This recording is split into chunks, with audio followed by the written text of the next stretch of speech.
Have you ever noticed how the mind builds a long staircase into the future?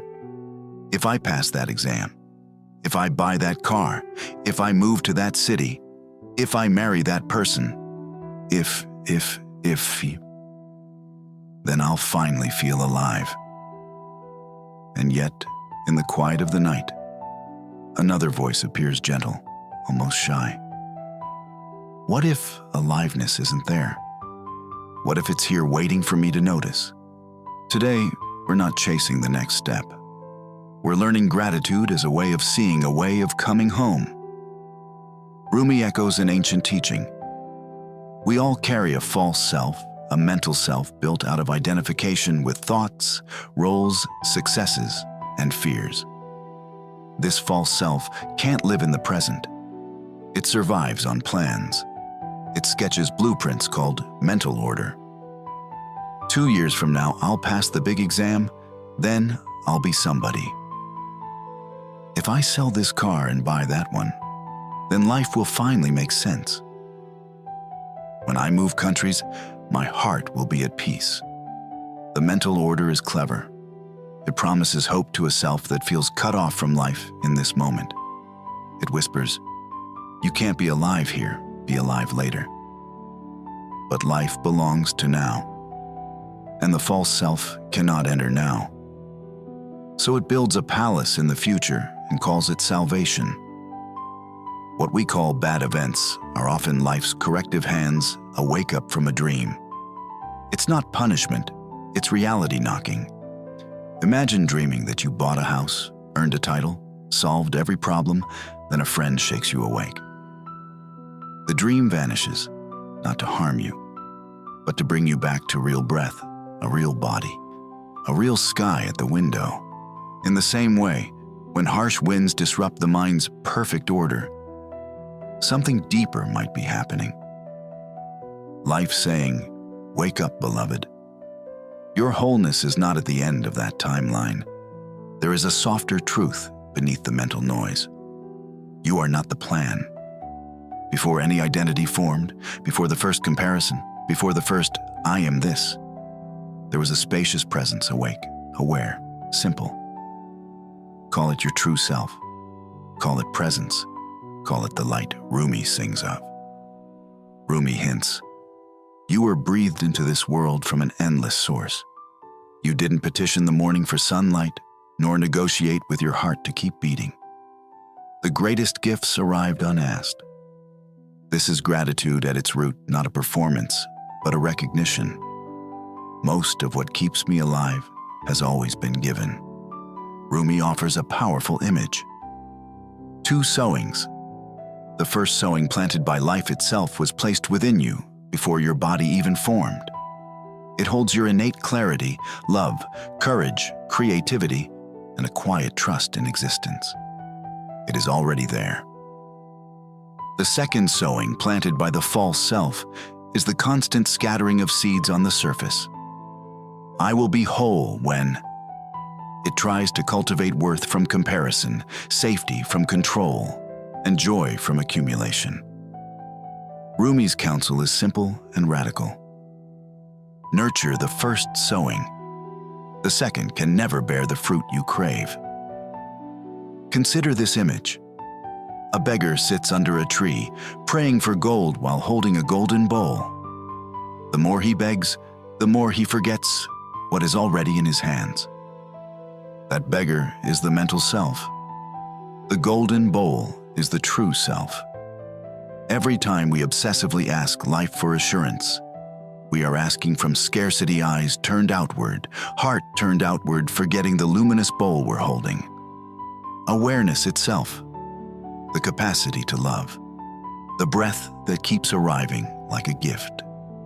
Gratitude is the moment the beggar looks down and finally sees. The false self can't ask cleanly. It asks to be more than someone. It asks to secure the future by controlling it. It asks out of fear. This is why its receiving often brings emptiness or more hunger. True asking is different. It doesn't beg for objects to fill a hole. It asks to remember. It asks to return to the first sowing, It's an inner return. Let me be aligned with what is real, here now. Let me see. When you ask like this, something quiet shifts. You don't abandon action, you abandon grasping. You move from inner spaciousness, not inner poverty. The mental self even disguises itself as spirituality. If I visualize harder, if I chant longer, if I stack the right techniques, then I will force the universe to obey me. But presence cannot be forced. The false self cannot awaken, it must soften and dissolve. Techniques can be beautiful, but only when they serve surrender, not control. The moment practice turns into manipulation, the heart closes. Rumi's way is simple. Become transparent, empty enough for the wind of life to play its music through you.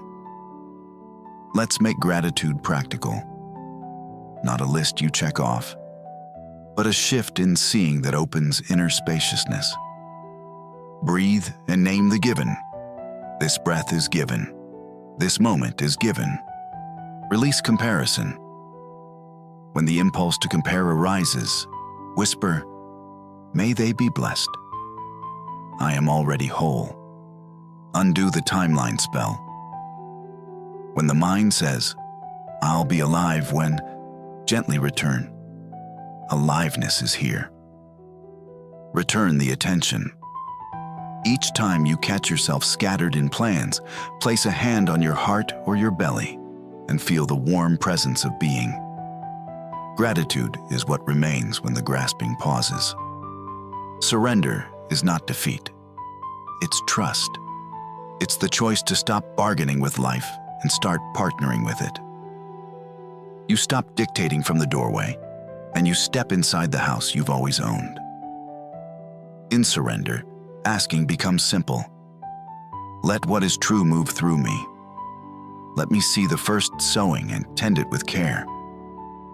From this posture, action becomes clearer, cleaner, kinder. You still study, work, love, build, and serve, but without the tight fist of, "I must become someone to be safe." You act from wholeness, not toward it. Plans are not the enemy. The clinging is. Make a plan, then hold it like a bird in open hands. If life redirects, you don't break, you bend. You adjust without losing yourself. The plan serves the first sowing, not the other way around. Ask yourself as you plan, is this aligned with love, honesty, and health, mine and others? If this plan vanished tomorrow, would I still be whole? Am I building this to prove I am worthy or to express the worth that's already here? Let your plan be a prayer, not a prison. Rumi warns, sowing in the field of the false self may glitter at first, but it cannot ripen into peace. You can pour decades into the second sowing, into title, image, control, and still find your hands empty at dusk. This is not a moral judgment. It's a spiritual physics. What is planted in fear ripens as fear. What is planted in love ripens as love. Turn the soil. Come back to the first sowing. Sit comfortably. Soften the jaw, the shoulders. Take a slow breath in and out. Silently say, "I'm here." Feel the breath arrive, unearned. Place one hand over your heart. Notice. There is a presence that notices. Let one small tightness relax, maybe the forehead, maybe the belly. Whisper inside, "Thank you for what is already given." Now bring to mind one plan you're clinging to. See it floating in open hands. Say, "May I act wisely," and let life lead. Inhale once more. Exhale slowly, and rest. That's it. That's gratitude as inner spaciousness. If you must ask like this. Instead of, "Give me that person, that house, that status," try, Let me be aligned with truth, love, and right action. Instead of, fix this now so I can feel safe, try, let me see clearly, guide my next kind step. Instead of, make me more than them, try, bless us all. Remove what blocks love in me. This is asking for the one, not the things an inner return to the original treasure. From there, what truly belongs to you arrives without strain, and what doesn't belong gently falls away. When it comes to relationships, stop trying to win. Stop rehearsing what to say or how to prove your worth. Just become curious, fully present. You'll notice that the right words often arrive only when the grasping ends. In your work and studies, make plans, yes, but don't let those plans become cages. Show up each day with quiet care and presence. Replace the thought, I have to become someone, with a gentler truth. Let me give my best from who I already am. With money, walk with integrity. When thoughts of scarcity or fear rise up, pause and take a breath. Gratitude has a way of calming the nervous urgency of not enough and opening the door to new possibilities. And when you find yourself lost in the noise of social media, comparing and shrinking inside, place your hand on your heart and whisper, may they be blessed. I am already whole. Then, close the screen for a moment. Step outside and let the sunlight remind you what's real. These micro-returns water the first sowing. Gratitude isn't pretending everything is perfect. It is remembering what is already true so you can meet imperfect moments from strength. Gratitude says, even as I heal, breath keeps arriving. Even as I grieve, love is still here. Even as I adjust the plan, presence does not leave me.